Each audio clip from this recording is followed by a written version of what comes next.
What's up, guys? I just finished reviewing the Xanderhal Brittany from Politically Provoked debate not too long ago. I'm gonna get my 2 cents on it. So, my overall impression is that Brittany Ventney, her whole political philosophy, her whole entire reason why she does things she does, why she does things she believes, is solely based on white people. Because one of her main arguments she kept bringing up as to why she wants people to come on her side, because she saw from the other end and Change got the red pill because she was anti-white. But now she is pro-white, anti-everybody else. So essentially what her position is very similar to white separationists, very similar to black separationists, right? Where you believe everybody belongs to their own kind, everybody deserves to have their own space, because as you see now, all the problems in society have to do with race. The reason why we can't solve economic issues are with race. That's one of our main. Obviously, this is incorrect. If you look at any racially homogenous state that is failing, for example, look at Japan. While Sweden, on the other hand, Sweden is successful the way it is because of social democracies. What I'm trying to say is there are multiple factors that doesn't include race that explain the success and failures of multiple countries around the world, right? So solely focus on that as the linchpin as to why everything is the way it is. It's almost the counter opposite of intersectionality, which was what Zan believes in, right? Zan believes in, and I believe in this position too, not necessarily have the socialist communist regime, but just better our conditions from what the dog shit it is right now. And so she brings up the little Timmy argument, which again, I want to state is very solely based on white racism. I will get to that later. One of the main arguments for a platform though, as well, she has multiple main arguments. One of her main arguments as well is that she is drawn to the right because she sees them speaking what they truly want to believe, and she's also tolerant of the intolerant. And there's a common principle of this being a thing, and if you are just enabling anybody to be around you, the people who are the most flagrant antagonism towards anybody just existing, you know, Nazis, for example, they're going to take over because they're the most loudest of the group of all, right?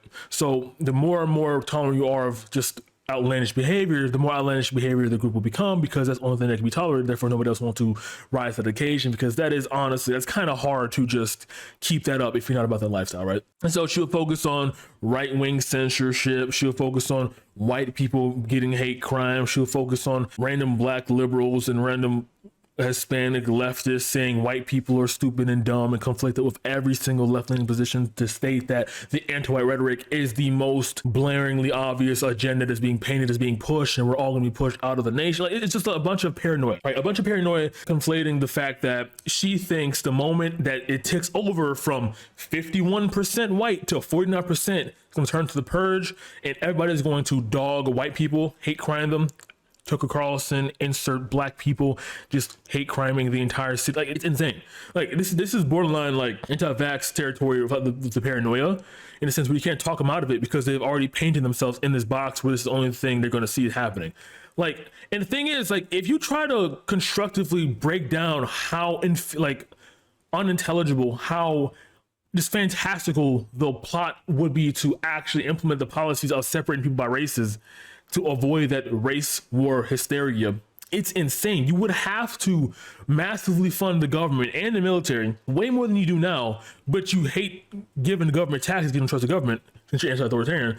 So that doesn't make any sense. Also, you're going to be funding them to kick all of us out into our respective nations given our racial code, because you're not going to look at our, you know, ethnicity, since one of our main arguments was that if I look white, I am white, you know. And the thing is, what happens to mixed people, right? Are mixed people spending half of their time in half one nation and half the time, like, just like trying to scale this out to like actually taking this as legitimate belief is brain rot. Like, I don't understand. This is the equivalent of communists on Twitter saying they want their commune to have water-free, fucking fantastical space bullshit, and then want everybody working $300 an hour. Like, it's on that level, it's on that tier. Like, you can't, like, to even get there in the first place, you would have to write an entire 3,000-page series book on the political ramifications that led to that entire place in the first place. It's just so insane. Like, I don't understand. But the other thing I will say in her position is the anti-white rhetoric that does exist online is utterly baffling. Now, again, in the real world, which is what she advocates leftists do touch grass, but at the same time, she believes that anti-white racism is just a plague. There isn't that much anti-white racism as there is on the internet. it's seen as jokes, haha, every now and again. But most of the time, people are very amicable with white people because they believe, you know, everybody should be treated mostly the same. You know, because like it's the whole karma thing. Treat people how you want to be treated. So that's how most people in the real world who touch grass view things, right? So again, taking internet leftists and conflating that to your whole position that your opponent has is a straw man, and it is giving you a way to practice against arguments that aren't even real arguments in the first place. Xanderhal made some good points, made some good arguments. There were times where Brittany wouldn't let him finish, mainly because she was solely focused on trying to get out more of her, you know, white people are suffering, white people become a minority would end the world. And at one point she started just spewing out moments when random black liberals I was mentioned before just started stating like white people are more likely to be terrorists, white supremacy is on the rise, white people are dumb and stupid and bad on the news. And she said, yes, that's the mainstream media.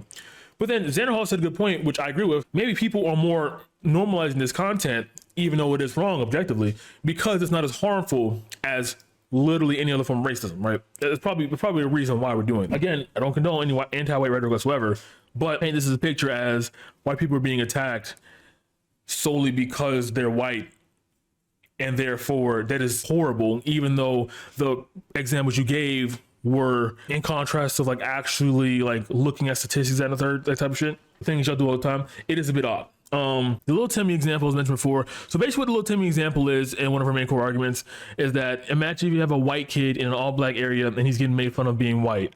What are you gonna do then? What's gonna happen then? And then the same argument you do with a black kid that's an all white area, right? You just tell them, hey, you know, you give them the black talk. Look, hey, you know, the environment you're in, not many people look like you. And you know what? That's okay. Try to find people who are amicable to what you are, and try to avoid people who hate you. Because at the end of the day, we're all people. We can get along. I feel like that's like, you know, a core tenet there. And also try to teach the entirety of the black race who is antagonist to white people. Like, hey, calm the fuck down. All right. We can attack white supremacy without attacking white people because Candace Owens exists. JLP exists. I'm saying, like, you don't have to, like, come on. So overall, my impression about this debate is that Brittany basically doesn't have any other positions other than white people are the center of all the problems, or white people are the solution to all the problems, right? Because she does conflate this point a lot where she says, like, I just want blacks to get along, I just want Asians to get along, you know, just be for our own group, be for our own people. But then we're confronted with the fact that if you separate people and they are confrontational, mad now together, what is that going to do when they're separate? It's going to harbor their hate, quantify, exponentially increase it. So whenever they do cross paths again, that's just brutal nuclear war of that. So yeah, overall, very good debate in Xanderhal's part. Brittany, I don't know what's going on in particular, other than wanting to continue to have the paranoia just fueled nonstop to therefore justify her belief that everyone's against her and her race of people, therefore pushing everything she says as correct rhetoric because she thinks everything else that is in her opposition is planning to censor her, is planning to destroy her beautiful majority race, and she views being a minority as a crime since minorities in the past have been treated as second class subhuman species citizens. It's a very confusing amalgamation of beliefs to hold at the same time, and it is utterly baffling. I feel like at times, like, I was losing IQ points trying to decipher what she was saying in multiple instances. It's just, Jesus Christ. What I'm trying to say though is that the more and more I delve into right-wing content, the more and more I look into like what makes my beliefs the way they are, why I believe them, why I'm grounded in them, is when I look at right-wing content and see how far they're lagging behind in understanding why they believe the things they believe, right?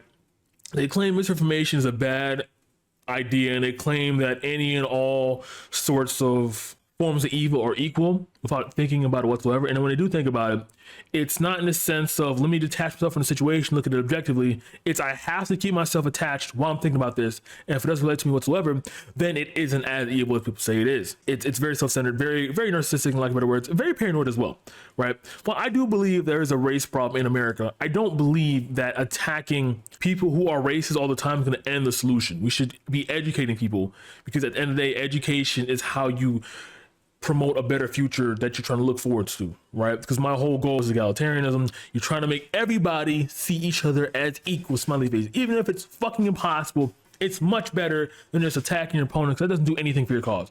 All attacking your opponents does is rile up your opposition to attack you back, and that's all it is, right? Non-stop cycle, non-stop drama. Gotta have a goal, gotta have a focus, gotta have something you're aiming for, gotta have something you believe in and defend in at the same time. Because if you don't, then what's the whole point? If you're solely focused on attacking your opposition, what's your positions in the first place? Do you even have any anymore, right? But yeah, overall, great debate. Smiley face. That was basically it. See you.